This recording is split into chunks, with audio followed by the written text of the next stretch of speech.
Luar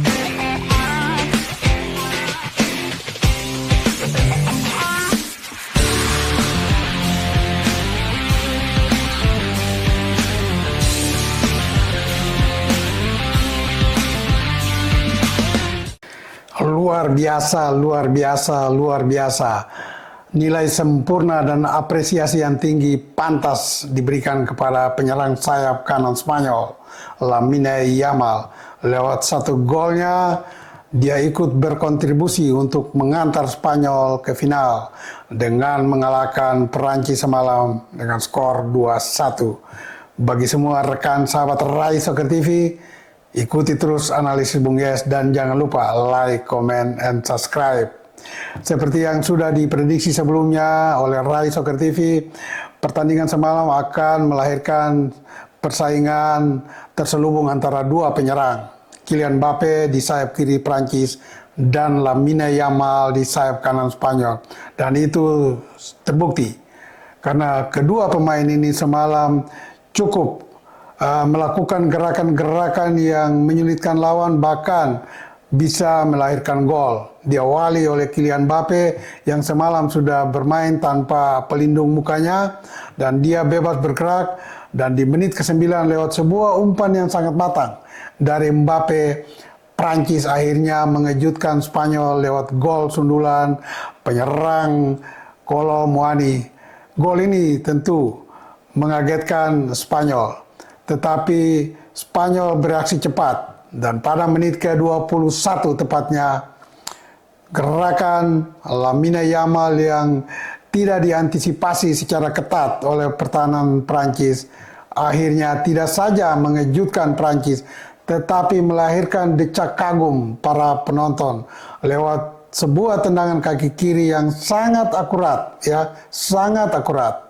Pemain yang kurang 4 hari semalam berusia 17 tahun, berarti dia masih berusia 16 tahun ketika dia mencetak gol semalam dengan kaki kiri dan melesatkan bola ke sudut kanan atas gawang Prancis, membuat kiper Mike Maignan sudah berusaha terbang tetapi tetap tidak bisa menjangkau bola dan gawangnya bergetar, menjadikan skor 1-1.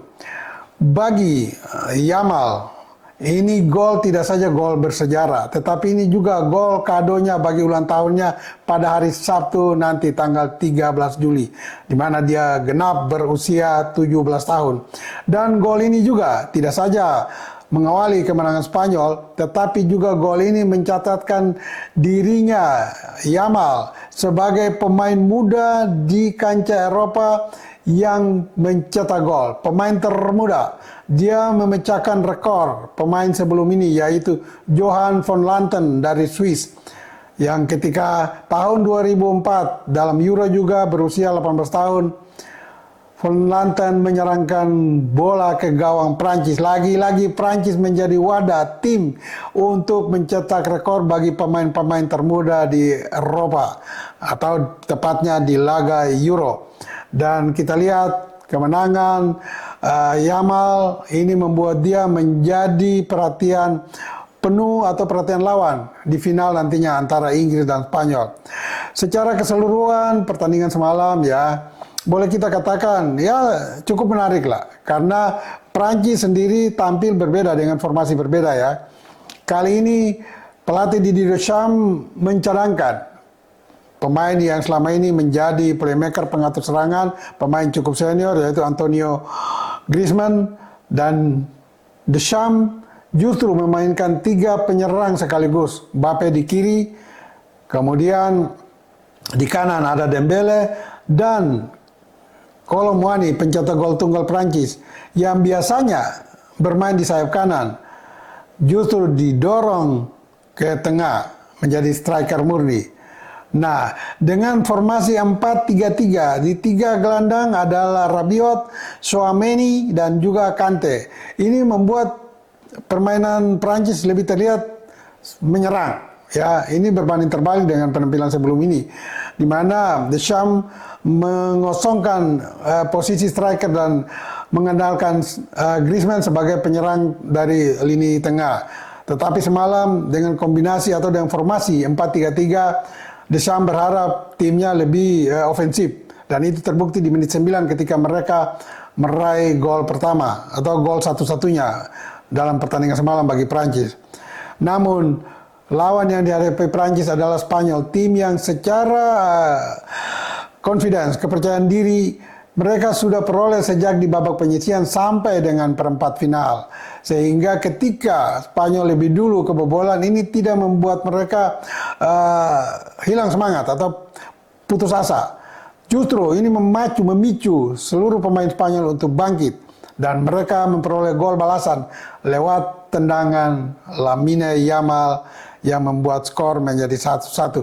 4 menit kemudian, tepatnya di menit ke-25, Spanyol kembali menghentakkan Prancis lewat gol tendangan gelandang menyerang yaitu Dani Olmo yang melesat ke gawang Prancis sebelumnya menyentuh kaki bek kanan Prancis yaitu Koundé. Tetapi gol ini karena memang tanpa sentuhan Koundé pun akan masuk ke gawang sehingga gol ini tidak dianggap sebagai gol bunuh diri. Tetapi gol yang dicetak oleh Dani Olmo. Nah, bagi Dani Olmo sendiri, dia pun berpeluang akan merebut predikat top skor karena sejauh ini dia sudah mencetak 3 gol termasuk gol semalam ke gawang Prancis. Tinggal saingan Olmo adalah Cody Gakpo dari Belanda. Kalau malam ini Belanda menghadapi Inggris di semifinal lainnya dan Gakpo mencetak gol, maka Gakpo akan unggul sementara berapapun gol karena kedua pemain saat ini sama-sama mencetak 3 gol. Tetapi kalau Gakpo tidak mencetak gol dan Belanda tersingkir, maka peluang besar untuk meraih gelar top skor dengan 3 gol akan menjadi milik Dani Olmo dari Spanyol. Ya, jadi kita lihat Spanyol sendiri, mereka juga tetap bermain dengan formasi 4-3-3, di mana 3 penyerang sudah kita kenal. Di sayap kiri ada Nico Williams, striker murni adalah Alvaro Morata, dan di sayap kanan adalah Lamine Yamal. Dan di tengah ada Olmo, ada juga Fabian Ruiz, dan juga Rodri. Ini mereka bermain sangat kompak sekali, sangat mengagumkan. Secara individu pun mereka sangat tenang, menguasai bola, kontrol bola, passing-passingnya sangat akurat. Bahkan perbandingan ball possession antara Spanyol dan Prancis, Spanyol unggul 56 berbanding 44. Ini menegaskan bahwa memang Spanyol lebih agresif dan lebih menguasai bola dan lebih menyerang. Dan mereka sangat tenang sekali, sangat tenang. Dan bukan tidak mungkin kalau mereka akan menghadapi Inggris, mereka berpeluang untuk menang. Bahkan juga mungkin Belanda. Tetapi Belanda memang bisa mengimbangi tentu dalam permainan kekompakan tim. Karena kedua tim ini tipikal bermain dengan umpan-umpan pendek dengan penguasaan bola yang sangat prima. Dan passing-passing yang sangat akurat. Dan andaikan Spanyol nanti bertemu Belanda di final ini tentu menjadi sebuah pertandingan menarik pula. Dan kita berharap itu akan terjadi. Nah, pada pertandingan malam nanti, Inggris akan berhadapan dengan Belanda. Ini boleh saya katakan ini pertandingan klasik juga, karena dua tim ini sering bertemu di Euro, dan dalam 2 pertemuan terakhir di Euro, katakan di tahun 1988, ya saat itu saya ikut meliput di Jerman, masih Jerman Barat. Inggris dikalahkan oleh Belanda dengan skor telak 3-1 di babak penyisihan grup, dan kemenangan Belanda itu sekaligus menyingkirkan Inggris dari babak penyisihan, dan Belanda saat itu bersama Uni Soviet maju ke babak berikut. 3 gol Inggris saat itu, 3 gol Belanda saat itu diborong oleh penyerang fenomenal mereka yaitu Marco van Basten. Sementara gol tunggal Inggris dicetak oleh Brian Robson. Tetapi 8 tahun kemudian di Euro juga di kandang Inggris membalik keadaan atau membalas kekalahan mereka lebih telak dengan skor 4-1.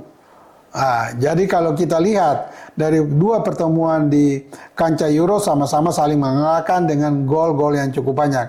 Tetapi secara keseluruhan dari pertemuan kedua tim ini di berbagai ajang, 22 kali bertemu, Belanda masih unggul. Kemenangan 7 kali diraih oleh Belanda.